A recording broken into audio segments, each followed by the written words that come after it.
And so we have the entire context of this event that happened at this temple, where this magnificent background was behind as Mary and Joseph were moving towards the temple, the area where they would have the rite of purification, where they would have the sacrifice of the two doves.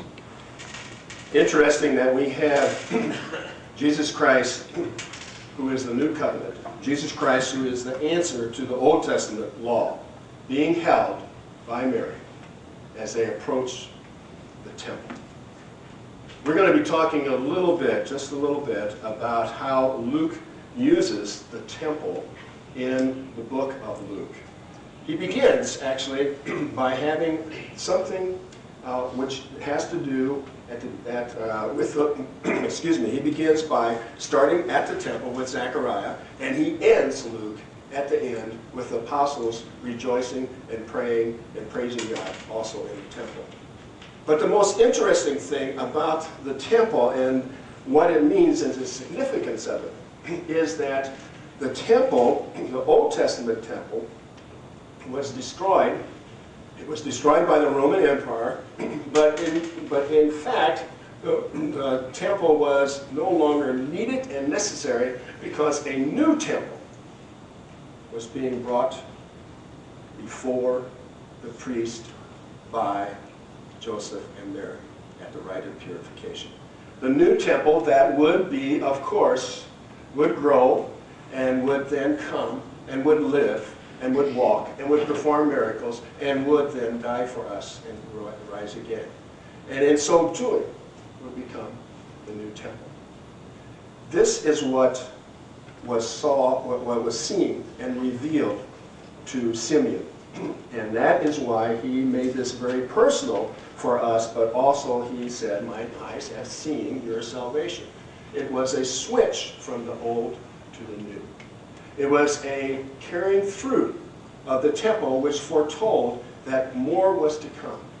There was the law, there was God who was in the temple, but God himself was going to come to this earth. And that's what we're celebrating January the 2nd, 2011. That's what we'll continue to celebrate throughout our lives, each and every time when we open the scriptures and when we see that and we feel the joy that was felt by Simeon. Let's break down the scripture that Linda read for us. There's a lot there. We're going to focus on 4 points. What happened? Simeon had been promised that he was going to see Jesus Christ before he died. So it was a promise kept.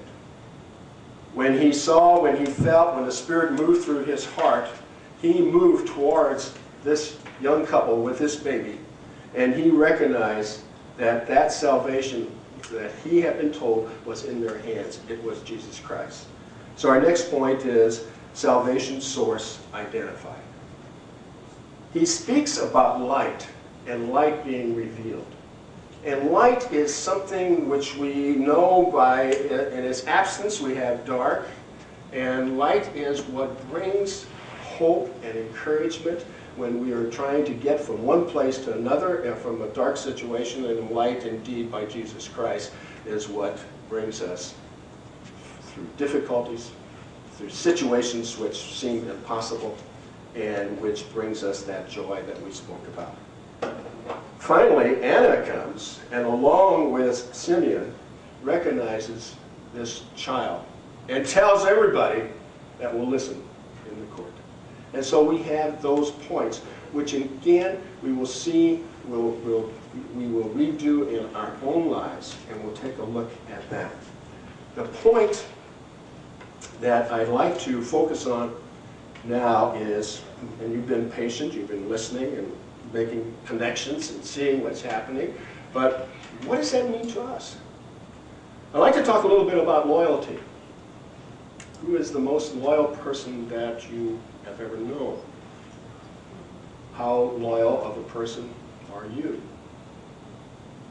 What do you look for when you're in those wonderful years which we call teenage years? And they are wonderful. But as many people have written, they were the best times of my life and they were the worst times of my life. And I don't know exactly what they were like when you were there. For me, somewhere in there, it was good. But, how do you form friends? How do you form friends, and who do you depend on? And what happens in those kinds of relationships?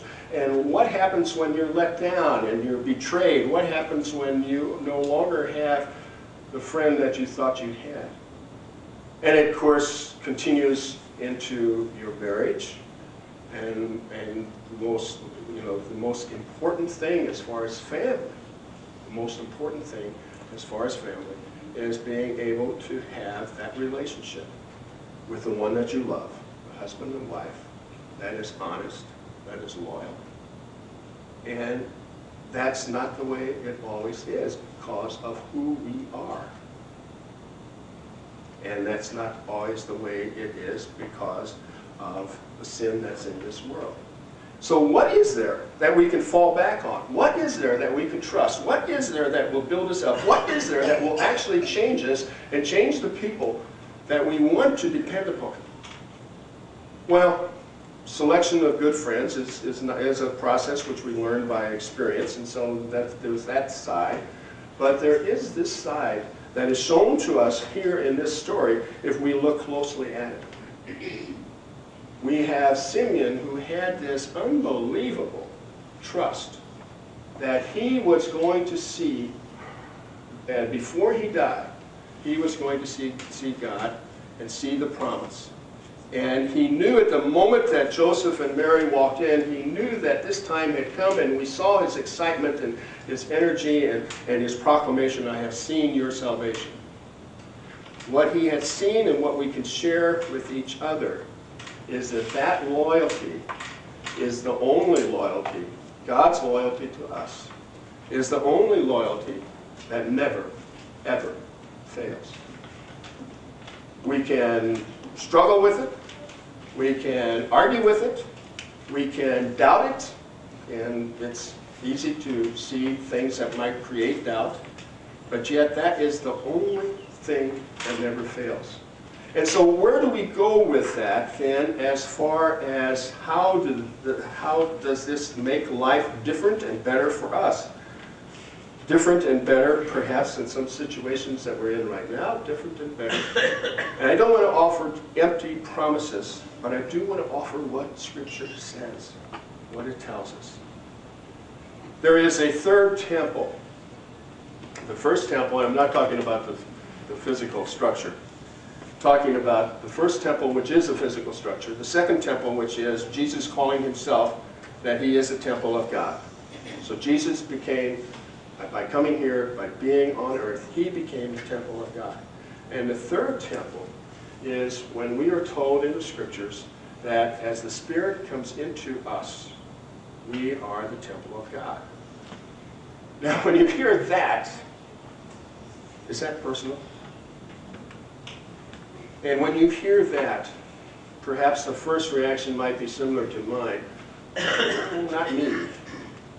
And I don't know why it's a negative reaction, but my reaction as I want to learn, and as I think I have learned, is yes, yes. Not because of what I have done. And see, this is a connection also with Simeon. This promise was kept from God, not because of what he was done, but it simply was told him this is going to happen. He believed it, and it happened. Not because of what he did, although he was very faithful. He came every day. And Anna prayed morning and night, according to the Scriptures, never left the temple. She was there always. So you could say, well, their behavior was phenomenal. And it was. But their behavior was phenomenal because they understood that God would never betray them, would always be loyal. And so here we are, sorting through different things in our lives, perhaps looking back at things that went wrong, perhaps looking back at things where we might have made errors, and those errors are in God's hands. They are